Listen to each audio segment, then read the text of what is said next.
ने शुरुआत में भी कहा ना आपसी अर्निंग्स बहुत अच्छे से आप समझते हो और मैं बोलूँगा कि आप नंबर से ना उनके भाव और उनकी मंशा पढ़ लेते हो कंपनी की।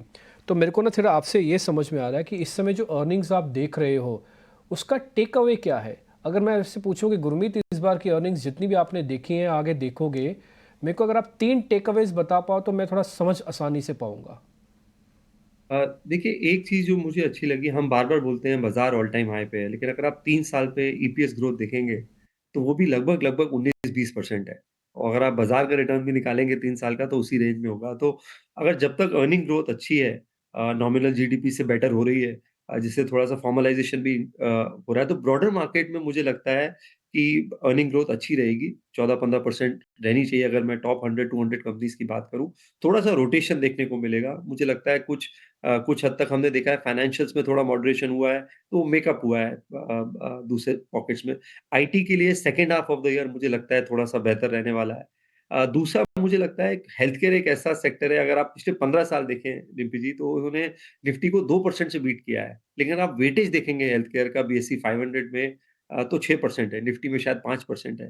तो अगर आप पोर्टफोलियो में थोड़ा ओवरवेट होते हैं हेल्थ केयर में, तो मुझे लगता है वहाँ से एक थोड़ा-सा मुझे लगता है अर्निंग सपोर्ट आएगा, ब्रांडेड जेनरिक्स में भी आएगा, और एक बॉटमिंग आउट हो रही है एपीआई और सीडीएमओ के, उसमें एक खराब साइकिल जो थी, मुझे लगता है वहाँ पे बॉटम आउट देखने को मिल रहा है। तो जिन सेक्टर्स में अर्निंग्स बॉटम आउट हो रही है, मुझे लगता है वो वापस से थोड़ा-सा रोटेट करेंगी। उसमें कुछ हद तक फार्मा है, केमिकल्स है, आईटी है, बट शायद थोड़ा-सा स्टैगर्ड वे में होगा, second half of the year में होने के चांसेस ज़्यादा हैं।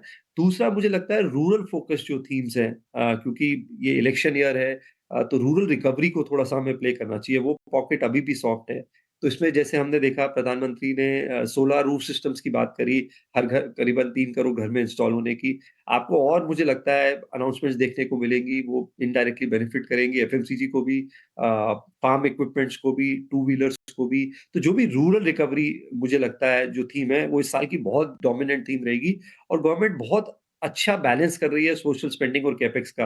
जैसे सोलार सिस्टम्स अगर आप इंस्टॉल करेंगे, तो ये सोशली भी अच्छा मूव है, क्योंकि इलेक्ट्रिसिटी कॉस्ट नीचे लाता है, एनवायरमेंटली भी अच्छा है, और ये कैपेक्स को भी बढ़ावा देता है। तो मुझे लगता है आपको ये बैलेंसिंग देखने को मिलेगी इस साल, और इस थीम को खेलने की ज़रूरत है पोर्टफोलियोज़ में।